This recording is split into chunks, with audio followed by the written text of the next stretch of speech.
And then we were playing for games that mattered. Like, we were playing for money too. Like, let's not forget about the money part. That's kind of the path to the world tour right now. If you're sitting at home, If you're in the U.S., there's probably, I don't know, 5 to 7 qualifiers per year. You got to play in all of them. Welcome to the front office, a behind-the-scenes look at all things FIBA 3x3. We're your hosts, Zaire Carrington and Craig Moore, founding members of Princeton 3x3. Join us as we dive into the latest with our team and the fastest growing sport, all things on the FIBA 3x3 professional circuit. You know, I kind of gave my perspective on my 3-on-3 career. Obviously, you know, how you came in was a little different. It was me bugging you for, I don't know, 8 months, 12 months, 15 months about different events. yeah. What was your perspective on 3-on-3 before, like, you played in your first tournament, first nationals, and then I guess right after, try to put yourself back in those shoes, like right after you were done your first event, like what were your thoughts on it? So my perspective on 3x3 initially was I didn't know what the hell it was. I didn't know what you were talking about. Like, I heard you talking about it, but like it wasn't at the same level now. Like, you know, you see clips on Instagram or like you had to really go and like search and seek it out. So I didn't know what it was. I didn't really know what it looked like. You know, we were boys, big roommates at the time, and you know, I know you were traveling a lot, so I was like just pumped to travel and just see what it was about. And then, you know, I kind of got hooked. Like, I loved that it was a shorter game. You know, I feel like I was always in good shape, so I was like, this is great. Like, I only got to like play hard for 10 minutes and then I'm done. And then obviously we won the first national. We lost our first game, the first game I played, and then we went on to win the nationals. I thought it was fun. I thought it was like a different style of game. At the time, we were playing a lot at the NIAC, and I feel like it was all about like guards and pick and roll. I would go to some runs, and you feel like you never get a shot, or, you know, it's just kind of up and down and stuff like that. So I felt like I was more involved. Got to be, you know, still athletic and stuff defensively. So I don't know, I got hooked because, you know, we won, and then I got it. And then all the other stuff that started to happen after that, with it getting included in the Olympics and us, you know, getting to be the national teams. Yeah, I was like all in, like, especially because I like to travel. So yeah, it was a quick domino, and yeah, that was the big selling point that I tried. Yep. It's a free flight. We get to go out here. We get to hang out with some good people for the weekend. Yeah. Like, if you got nothing to do. Sold it great. You sold it great. And I almost missed out on it too, because I feel like you were almost like done asking me. Well, there was probably one more ask. I give you get basically a 3-strike policy, and sometimes you get 4 depending on the level of player you are. I think that was for sure strike 3 if I said no. So I knew I told you no for sure once, maybe twice before. So yeah, because at that time the events, you know, that were in the United States that we were doing always seemed to be around your birthday. So that was always a tougher time. Yeah. There was that one up in Boston, that whatever event that was, you guys would always go and do, and then around nationals, yeah. But great decision, man. Now I'm trying to get back invited to something. Yeah. Well, when you think about, like, obviously you decided not to go and pursue 5-on-5 in Europe. Like, was it all the Olympics like coming in? Was it the free trips? Like, why did 3-on-3 get more of a yes from you versus anything? Did you feel better about where you were in your career? Like, kind of what was your... No, I think 3-on-3 got a yes from me, really because of you guys, because of you, Dan, and Damon. Initially, like, we had fun together too. Like, you know, thinking back on like some of those early trips, you know, especially like the domestic trips that we played in. The competition wasn't as good, so we might have, like, you know, our first day would be pretty light, or, you got kind of a gimme game in the quarterfinals or something like that. And so, you know, like, I used to just enjoy like the time that we spent in airports and, you know, traveling, dinner, stuff like that. I think that was the thing that kind of kept me coming back. And then obviously the winning too. But yeah, man. And then like still being able to like be competitive and starting to play again in games that matter. I feel like that was the thing that was missing. You know, we were playing in some good leagues in New York City corporate league, but we win the championship almost every single season, and had done the pro cities and the Dykmans and kind of street leagues in New York City, and played well and had success there, but that's not really my thing in the same way. So this was like that perfect combination of, you know, it was definitely not street ball. It had some of those elements being outside, a little more physical. And then we were playing for games that mattered. Like we were playing for money too. Like let's not forget about the money part. We were winning and making money. So shit, yeah. I mean, it was. And I think about our first year. We went Colorado Springs to USA basketball, and we were on campus at the U.S. Olympic Training Facility, which is awesome. Then we went to Chicago for the DO. Then we had a training camp. Taste of money. That was our first taste. Yeah, our first taste of money. And then Chicago's great. John Rogers' hometown. He took care of us and stuff there. We won training camp in New York City at the athletic club, and then we go to France, to play in the World Cup. So, it was a great intro also. No, the domino effect was perfect at that time.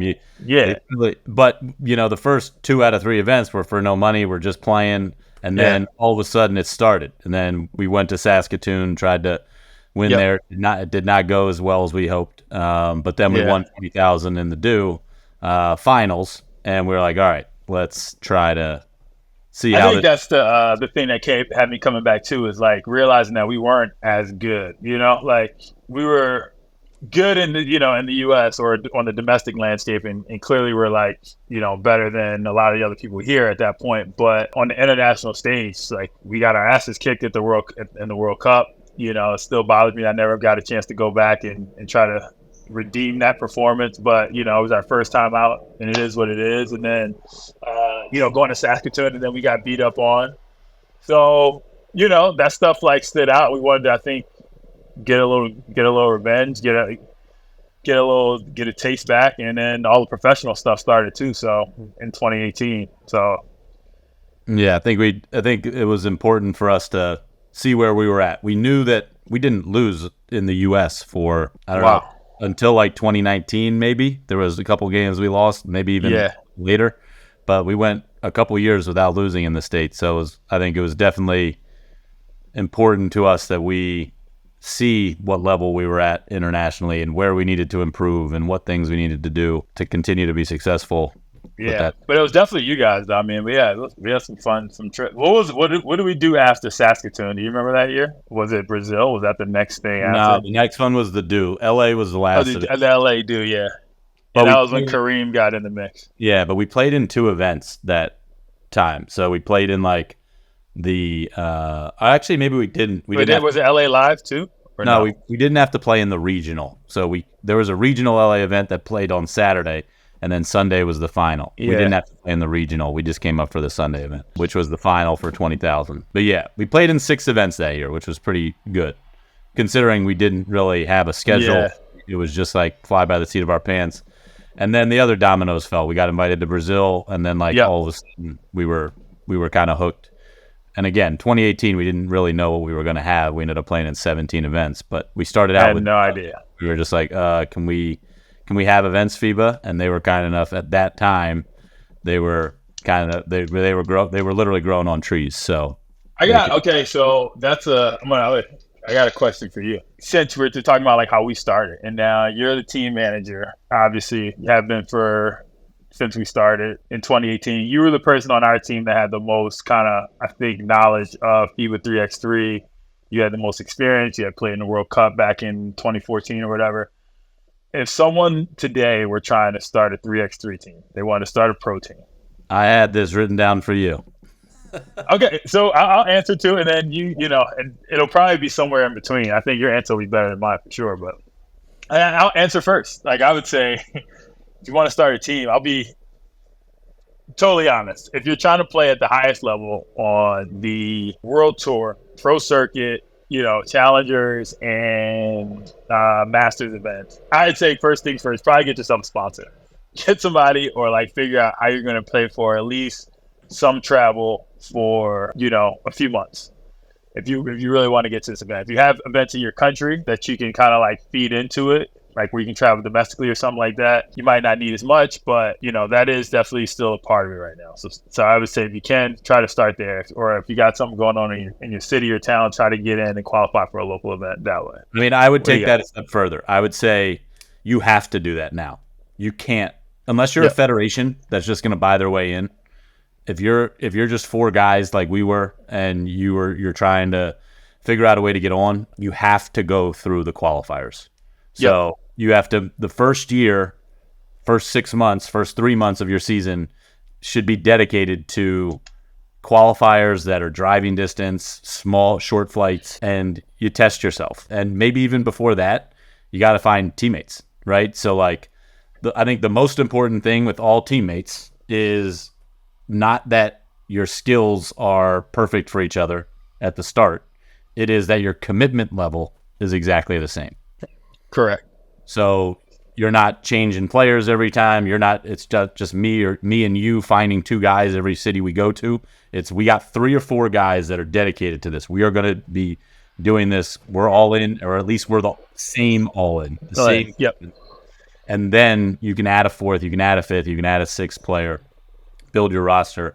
But you guys have to be dedicated to kind of going from the ground up, starting from the bottom of the qualifying list, testing yourself, because that is the lowest barrier to entry. You're not spending as much money. So you don't need a sponsor yet. You can go to these events, you can win.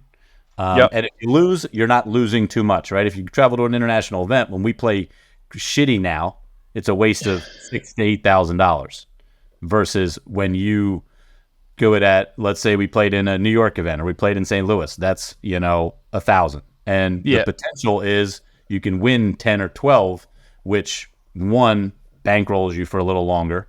2, it allows you to earn an event to another place, Challenger World Tour within your region. I think your first year has to be dedicated to qualifiers that lead to challengers that lead to world tours. And then once you get into the top 30, then you can start like kind of figuring out, okay, are we going to get money from our federation? Are we going to get money from sponsors? How can we do this? How are we kind of navigating that when it comes down to it?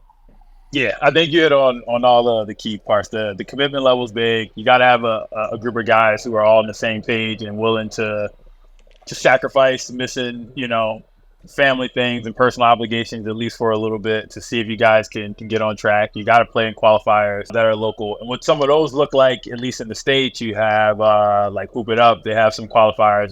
They used to have like a national event. It was in Denver last year and Phoenix the year before. Red Bull also has events sometimes that'll funnel into the FIBA 3x3 Pro Circuit, as well as USAB having their kind of like national tournament in around April every year. And those are events that, if you have a team and have some interest and stuff like that, you can get into these events. Sometimes like the fees are pretty nominal, $250, $300, nothing crazy, but that's kind of the path to the world tour right now. If you're sitting at home in the US and want to get going on the circuit. If you're in the US, there's probably 5 to 7 qualifiers per year. You got to play in all of them if you can, and hopefully that number is going up. If you're in Europe, you can play in one every weekend.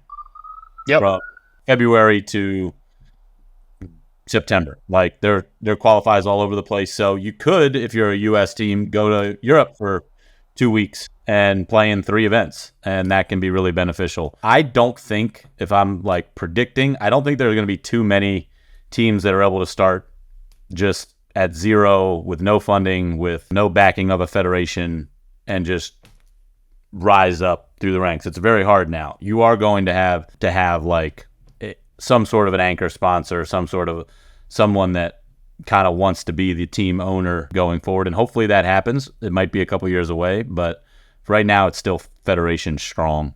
Yeah. That's the reality of it. Some of that too is a testament just how the sport has grown. I think that's part of the vision that we saw with this back in 2018 was, we saw opportunity to get in with the sport on the ground level and be able to have a team and manage a team and own a team. And so that's what we're doing. But, again, the value and what that means is continue to increase and go up, which is awesome. But it has gotten harder for teams that are upstart. So, go to play.fiba.3x3.com, whatever. Yeah, play.fiba.3x3.com. Put in your location where you're at, and you'll see like any events that are coming up. So you can just put it in the United States. You'll be able to see events in the United States. But that's what the system is currently. That's the way to play your way on. And then again, if you're really, really good, teams might just pick you up and sign you. So you don't want to have to start your own team. You're trying to get on the circuit. You're just a really good player. Slide in somebody's DMs or something like that. And just Yeah, that happens. It happens. Sometimes. It happens sometimes. I think for the most part, that's a really hard way to get involved because you have no, like, as weird as that is, it's like you don't have a resume of 3-on-3. And, people Yep. are like, oh, yeah, well, I scored 20 points a game in, Czechoslovakia last year. Like, okay, well, that doesn't translate always to 3-on-3. It might. It could. You hope so. But, It's it's good hard. enough. People will take a chance on It's you. hard for established teams to take chances on people, I think. We've had a few guys we've been willing to take chances on. They always turn us down. So it's not a good track record. Every time I've ever asked them, we take a chance on, we put around a team. They've always turned me down. I mean, we shoot for the stars when we do that, though, for sure. We do, man. I mean, we've talked a lot about like kind of the change of 3x3. When you were preparing for events in 2018, 2019, obviously we were younger, but even thinking about that, like the travel to events, your packing, your pregame thoughts, like how has it changed from now to 2024? Yeah, I mean, the biggest change is for sure recovery and all the stuff, packing as far as prep and like making sure my body was good. I always felt like towards, these last couple of years, I felt like my body was good, felt good. Then I played decent. If my body wasn't feeling good, we were already starting back, a little bit. So that was a big part of it, just packing all that kind of stuff, bands and hypervolts and Normatex and stuff. So, not just for me too, but for all of us to make sure we were all kind of like at peak. And then, I think it was just a lot more preparation. I think it went from, just calling like a spade a spade. It went from like a group of friends playing basketball in that first, summer of 2017 and not really knowing what all was in front of us. Like we had an idea to, it was professional sport. The amount of prep you had to do to get ready for games as far as watching film, as far as getting rest and taking care of your body, like it got harder each year for us, and kind of like as the season went on too, as you're wearing down. So, and then I think the other biggest change too was just like realizing that like different strategies and matchups for teams. Like there's certain teams who I think we just matched up well with style wise, and starting to realize like there were starting to be different styles of like teams, you know what I mean? Like early on you had some teams who were just like pounding you. Like I always think it's Zamoon and big guys, like they wanted to make the game like rough and just mix it up, we were always the more skilled guys typically.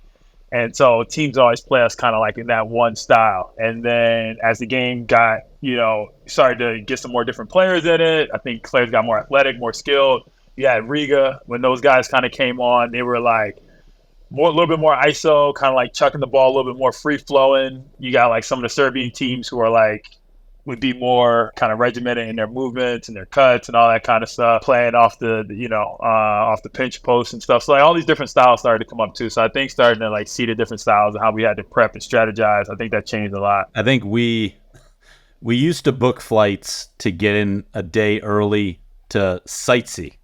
Now we book flights to get in so we can like recover from the flight to prep for the games. So it was a lot different. We used to take that first day to like enjoy the new city we were seeing. Now it's like about the business the entire time. Maybe grab a couple of beers before dinner or something like that. And like, that was a real thing. We were able to, if you came in a day early, if you stayed a day late, it was a good social time for us. I mean, we could always plan on having semi-cupcake game and allowing ourselves a little freedom of movement on the social scenes of these cities. But no mas. That definitely changed by like probably 2019 for sure after the pandemic and stuff. But it was after the pandemic for me. I mean, I remember Prague. We had a pretty good time. Thank God for a rain delay. Yeah. Hey, man. But you know what? I don't know how much I believe in. Like, I think you can have a couple beers and be all right. Our European brothers of 3x3, they rip cigs and crush beers and still go out there and get it done. So I don't know, man. I think. I mean, I think it all depends what you're used to, I guess. I think it depends on what you're used to. I think it depends on, are you able to practice every day with your team? Those little things help a lot with that type of stuff, for sure. All right, man. So let's talk a little bit about our team. So we just played in Shanghai this weekend. We had some disappointing challengers. We talked about that. So coming back, Shanghai Masters came in. I think we were seeded 8th. We're in the pool with the top seed, Changming, Miezes, and a pretty good Chinese team. Ended up finished 7th. Got bounced in the quarterfinals by Paris. What do you think? What are the thoughts from management? Oob's always a tough out, right? You play them. Yep. Like we've had our battles with them. They've come out on top most of the time. I think they do a really good 12-2 is our record against them now. After that, 2 and 12. 2 and 12. 2 and 12. So yeah, correct, all the way around. Sorry. And I don't think Henry has ever beaten them. Like it was before Kareem and Robbie left that the last time we beat them. So I think the hard part with Oob is they're always going to put themselves in a position to be in the game at the end of the game. Like they are always consistent with at the end of the game, they're going to give themselves a chance to win. Yeah. They did some tough calls, but we had our chances to win as well. It's one of those things where like, I hope that it's like the Detroit Pistons, Chicago Bulls. Like Detroit over the hump. Keeps beating the Bulls, and then finally, once they beat them, like Chicago kind of never really looks back, and you figure that puzzle out and you move on. That's what we got to hope eventually. It's just taking a little longer than I think all of us would like to beat them. Chao-Ming, I think we were a little more consistent. We were definitely more focused as a team this event, but we ran into a really hot shooting Paris team that is still kind of coming off a high from the Olympics, getting second place. Like they're playing with a lot of confidence. And and we weren't able to kind of stifle them at all. Yeah, I mean, you don't think obviously it's always disappointing. I think the effort, the focus was a little bit better. Obviously, Masters level event competitions always ratcheted up a level too. So I think we've talked about it before. When we go to challengers, our goal is always semifinals at least. Feels very disappointing when you get knocked out of there before, because then you don't qualify for Masters, make a lot less money, kind of just spinning your wheels a little bit there. And Masters event competition is tough right from the start. Pool play, you're not really going to get any gimme games. So you got, all top 25 ranked teams, usually top 15 ranked teams for the most part. Yeah. And, guys, we gave up too many twos in that last game, hit some tough ones, and kind of we're rolling from there. But again, 3x3, you can't get too low on the lows. We're back at it in about 2 weeks from Wuxi, going back to China. So, man, we got to figure out the mileage count for our guys this year. I think they might have flown around the earth in miles. Yeah, like 3 more, at least 2, maybe 3 more trips to China or Asia. They play next Tuesday, so one week from now they'll be back. 1 week from now they leave. They cut their guys are landing. Henry probably landed in San Francisco about an hour ago, and he'll be back on the flight out there on Saturday. Wow. Hard shell, baby. Hard shell. And, it doesn't get much easier. I think the pools are out. We play Oob again. Okay. I saw we were at 8th seed. I didn't see if the seed was yet, but let's see. We play 9th seed, sorry. It should be Oob and Ulaanbaatar, if I was correct. We've played in the last 3 events. We've played Oob once and Ulaanbaatar twice, and we're 0-3. So a lot of opportunities to kind of get some get back and hopefully have a little bit of redemption against these squads. Also, and again, not an excuse at all, but just the reality. This is the first time I think that was another first-time roster for us, too. Obviously, Damon and Ty played together before and, know each other for a long time. So, again, not an excuse or anything like that. But there's always a little bit of adjusting anytime you got a first-time roster, typically. So, yeah, we'll see, man. We'll hopefully got some opportunities to right the ship, win some money. Yeah, well, I think that same roster is going to be out there again, so hopefully they can build on what they did. They seem to have a little good chemistry offensively, at least in the first 2 games. I thought they were moving the ball well, getting good shots, so hopefully they can continue that. Any predictions right now at this point in the season? Right now I'm looking at the tour standings, and as of today, Monday the 23rd, Oops still in first place. Vienna, Miami, Riffa, Lausanne. Wow, Lausanne top 5. A lot of events. Rondavaris, Paris. Lausanne did a really great job of finding ways to get into different places, whether it's getting a wild card, playing in a preseason event. Yeah. So Yeah, those guys have done a great job with organizing the schedule for sure. I mean, UB is gonna run away with it. They're already pretty much in good shape. Miami will continue to drop because they don't have any. They have like one more World Tour Masters. They're still in a pretty good spot with 370. They got 370 points already. They'll be fine. They're going to be in the World Tour final, but Rifa's got 366. I don't know if Lausanne's in much more. Rondavaris is in a ton more. They've been winning events left and right. Crazy part is, I mean, Paris has done an unbelievable job. Look at that. 3 events, 260. Yeah, first, second. First, 2 second, yeah. Crazy. Surprised that Amsterdam hasn't been in more. For us, if you look at there's a little Olympic lull over there. We have two more World Tours. It's going to be tough I think we can pass San Juan because of the fact that I don't think there are many events left. Maybe in one more World Tour, I'm not sure. But Ulaanbaatar is going to be tough. They're in a lot of events. They got some host bids. So you really got to, I don't know what Partizan's in either. So you got San Juan and Partizan to try and pass. And if you can, you may have a shot. But we need 2 good finishes in this land. If we can get semifinals in both and then or higher, we'll put ourselves in a position to have a shot. If you can get to 250, you got a shot. You got a shot. If you're under that, I think there's too many world tours and too many variables. The question will be, if we're close, does FIBA want to make it interesting? Do they give us an extra event somehow to allow us to battle with the team and see if we get, another semifinal that we're in? If we don't, we're out. That should be part of the allure of the end of the season, right? Just like in the NBA or, this team needs to win to clinch. Are they playing their starters? Are they not?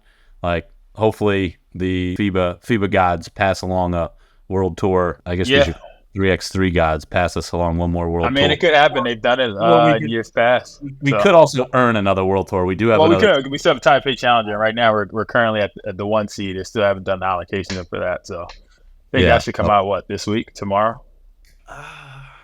Next week, I think. Yeah. So either way, but we're also going to try and get into the last challenger of the year too. So, which is another China event the week after Taipei. Maybe we'll just set up camp next year in China.